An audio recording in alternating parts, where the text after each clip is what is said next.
Okay बेटा, next हम करने जा रहे हैं counting principle. Product of two sub groups, let H and K दो सब ग्रुप्स हैं। देन सेट एच के को डिफाइन कैसे करते हैं। एच के में होते हैं स्मॉल एच स्मॉल के टाइप के एलिमेंट्स, फिर small H belongs to capital H and small के belongs to capital K, and इसको बोलते हैं product of the sub groups of H and के।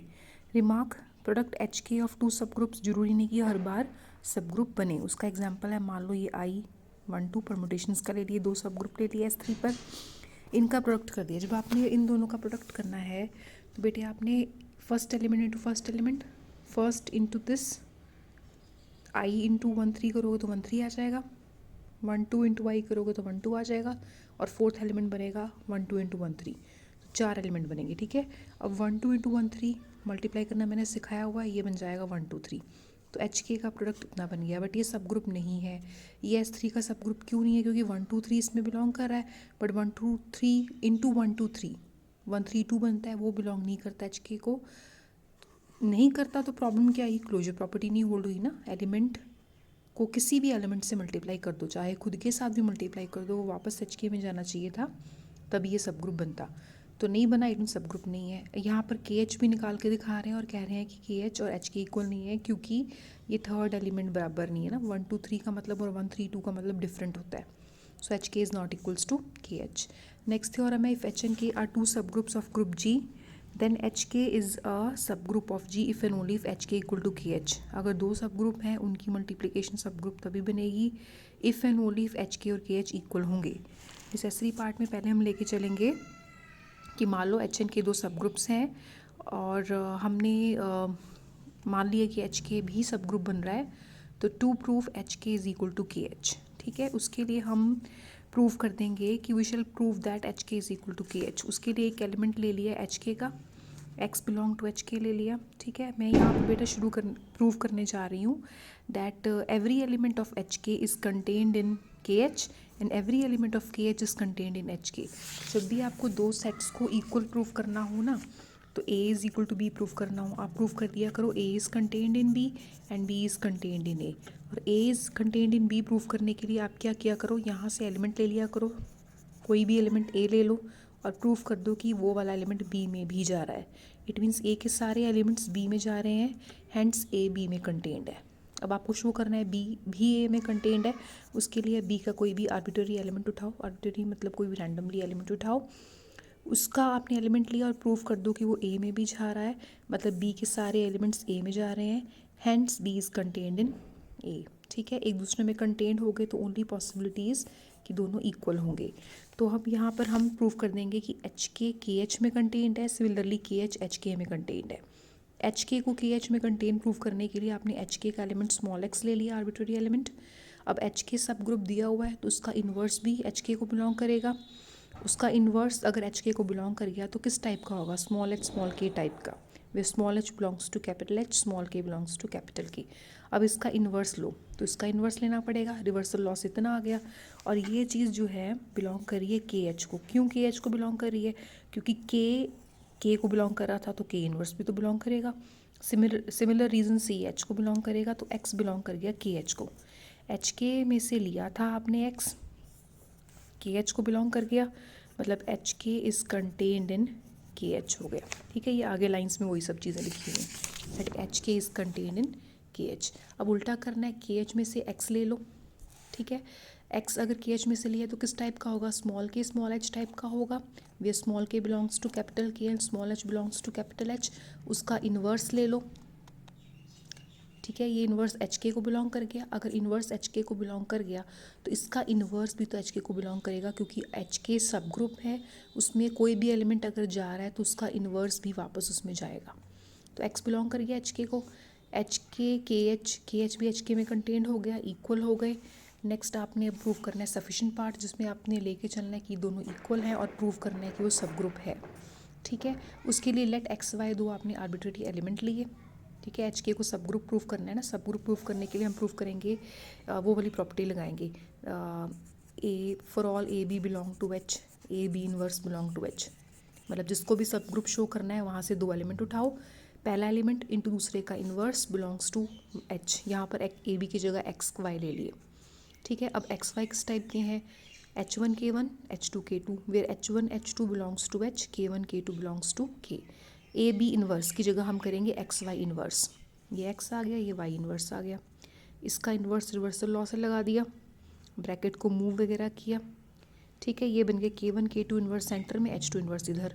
अब इतना एलिमेंट KH को बिलोंग कर रहा है ना, ये K को, ये H को, ये K को क्यों बिलोंग कर रहा है, क्योंकि अल्टीमेटली दोनों K में जा रहे हैं तो मल्टीप्लिकेशन भी K में जाएगी, K इज़ अ सब ग्रुप, ये H में जा रहा है, ये H K में चला गया, बट H K तो KH के इक्वल है, इसलिए KH में KH is equal to HK लिख दिया ना।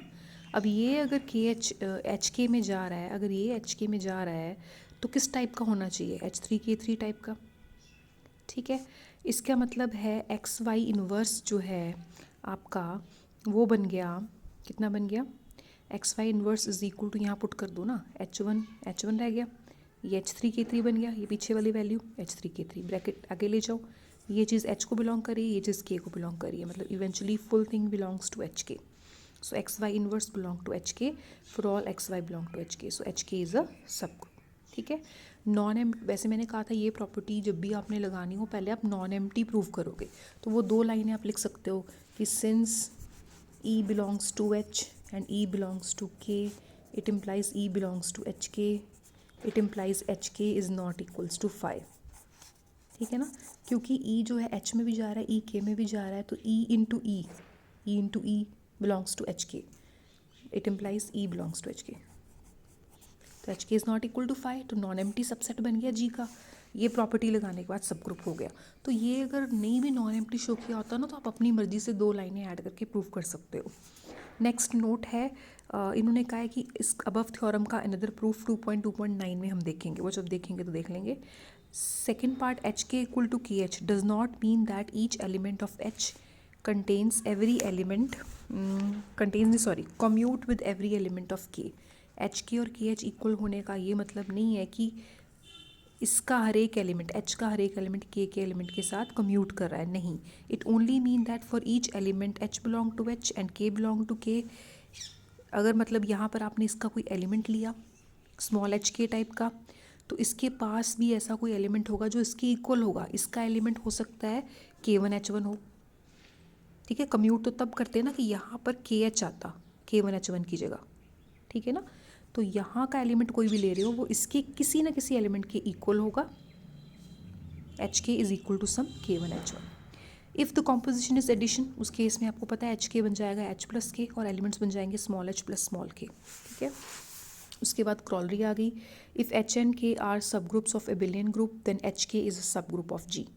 अगर HK एबिलियन ग्रुप के सब ग्रुप्स हैं तो HK पक्का सब ग्रुप बनेगा, ठीक है, क्योंकि हेयर सब ग्रुप होने, एबिलियन होने के कारण HK जो है वो KH के इक्वल हो जाएगा।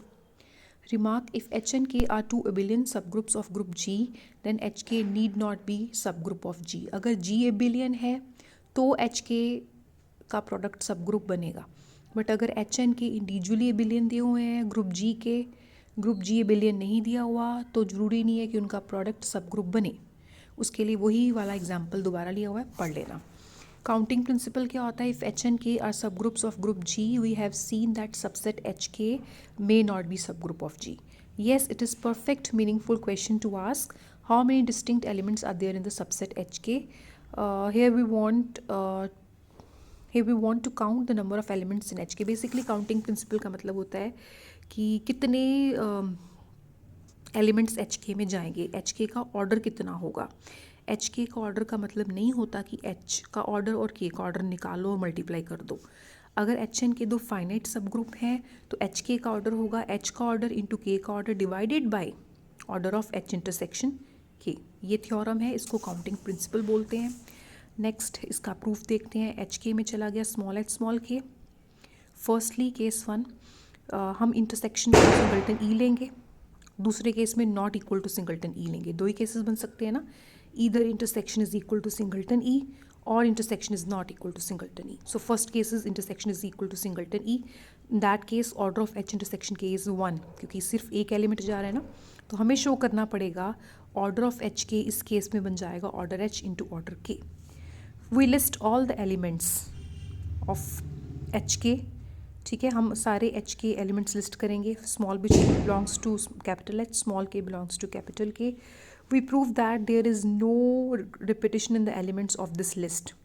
मान लो कि इस तरह के एलिमेंट्स रिपीट हो रहे हैं. H K is equal to H1K1 where ये और ये इक्वल नहीं है. उस केस में K1 इज़ इक्वल टू आपके पास आ गया H1 inverse H K is equal to K1. ठीक है, यहाँ से इधर ले गए ना H1 इनवर्स, आगे से मल्टीप्लाई कर दिया H1 इनवर्स दोनों साइड्स. इधर वाला H1 इनवर्स H1 E बन गया. E इंटू K1 रह गया, वो लिख लेना एक दो स्टेप्स. ठीक है, आगे यहाँ पर H1 इनवर्स मल्टीप्लाई किया, वो इतना आ गया, ब्रैकेट आगे ले गए, और यहाँ से K इनवर्स राइट साइड पे मल्टीप्लाई कर दिया, तो आपके पास आ गया K1 K इनवर्स. ठीक है, इसके बाद बट ये H को बिलोंग कर रहा है, ये K को बिलोंग कर रहा है. ठीक है, बिकॉज ये सब ग्रुप्स हैं तो ये बिलोंग करेगा. ठीक है, ऑल्सो इंटरसेक्शन ई दिया हुआ है, और ये दोनों इक्वल भी हैं, ये दोनों इक्वल भी पीछे प्रूफ किए हैं आपने. इट मीन्स ये अगर एच में जा रहा है तो ये के में भी जा रहा है, और ये अगर के में जा रहा है तो एच में भी जा रहा है, मतलब इंटरसेक्शन में जा रहे हैं. इंटरसेक्शन में तो बट पड़ा सिर्फ ई ही हुआ है.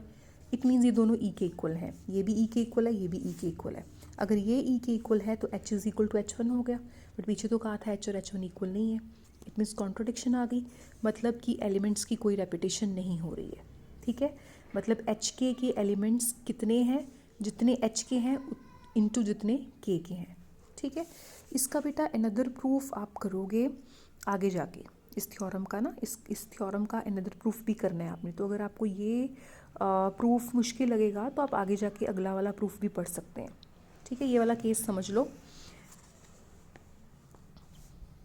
चलो अगले वाला केस हम नेक्स्ट वीडियो में करते हैं, ये वीडियो काफ़ी लंबी जा रही है.